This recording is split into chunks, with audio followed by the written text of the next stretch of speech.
नहीं, हमारी पार्टी भारत की कम्युनिस्ट पार्टी मार्क्सवादी आपके साथ है और ये आंदोलन जो है रास्ता पर है।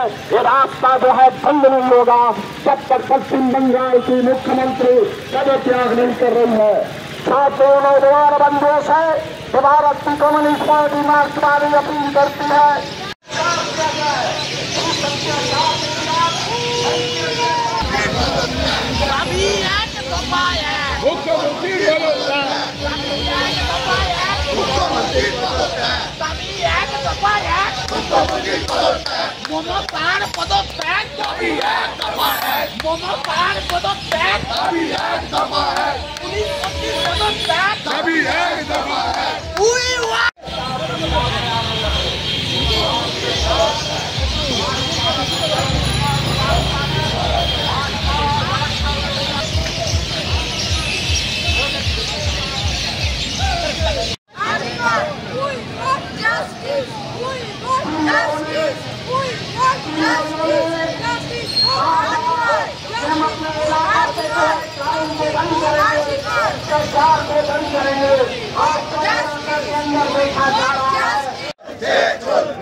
মুখ্যমন্ত্রী পদত্যাগ।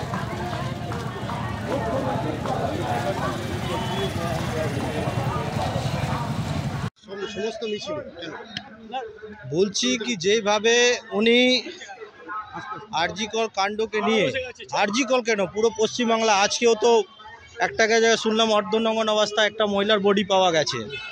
আমি বলছি পশ্চিমবাংলায় উনি যে পুলিশ মন্ত্রী, স্বাস্থ্যমন্ত্রী তো উনি, ওনার থাকাকালীনে আমরা দেখছি কোনো মানুষের সেফটি নেই।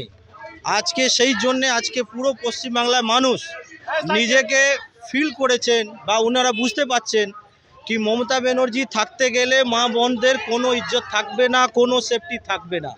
সেই কারণে আজকে পুরো পশ্চিমবাংলায় জনসাধারণ মানুষ, একটা বাচ্চা থেকে একটা বৃদ্ধ মানুষ সবাই বলছে কি মমতা ব্যানার্জি পদত্যাগ চাই। কারণ একটাই, উনি যা যা করেছেন বা আরজিকর যে ছাত্রা ডক্টরকে হত্যা করা হয়েছে নৃশংসভাবে রেপ করে, তাদের সেই কেসটাকে যদি উনি ঠিক মতন, যদি উনি ভালো করে যদি ওই কেসটাকে ইনভেস্টিগেশন করাতেন বা এভিডেন্সগুলোকে না যদি সংরক্ষণ করে রাখতেন, তাহলে আজকে ওনার বিরুদ্ধে এইগুলো প্রতিবাদ আসতো না। ওনার কারণে আজকে যেগুলো মিডিয়াতে আমরা দেখছি বা পশ্চিমবাংলার মানুষরা শুনেছেন, তাদেরকে দেখে আমরা বুঝতেছি যে আজকে পশ্চিমবাংলার মানুষ উনি বুঝতে পারছে কি উনি যে 4 দিন টাইম নিলেন এই ইনভেস্টিগেশন করার ক্ষেত্রে, বা সন্দীপ ঘোষকে যেভাবে আড়াল করে যেভাবে ওনাকে পদত্যাগ করার পরে 4 ঘন্টার মধ্যে ওনাকে আবার একটা কলেজে অধ্যক্ষ করা, এই সবগুলো মানুষ নিশ্চয়ই বুঝতে পাচ্ছেন কি নিশ্চয়ই এখানে কোনো খেলা হচ্ছে, এখানে এভিডেন্সটাকে পুরো মুছে দেওয়া হয়েছে বা ওকে আড়াল করা হচ্ছে। আরও কোনো লোক এর সঙ্গে বড় বড় লোক যুক্ত আছে। আজকে সেই জন্যে মানুষ আজকে সবাই জানে কি পশ্চিমবাংলা মা বোনের সুরক্ষা নেই। আমরা বলছি সুরক্ষা সবাইকে দিতে হবে। আর মুখ্যমন্ত্রী যদি একটু লজ্জা থাকে, নিশ্চয়ই পুলিশ মন্ত্রী, মুখ্যমন্ত্রী সব জায়গা থেকে ইস্তিফা দিয়ে এই মানুষের যে আশা, সেই আশাটাকে পূর্ণ করা। রঞ্জিত মণ্ডল, ডিসিএম।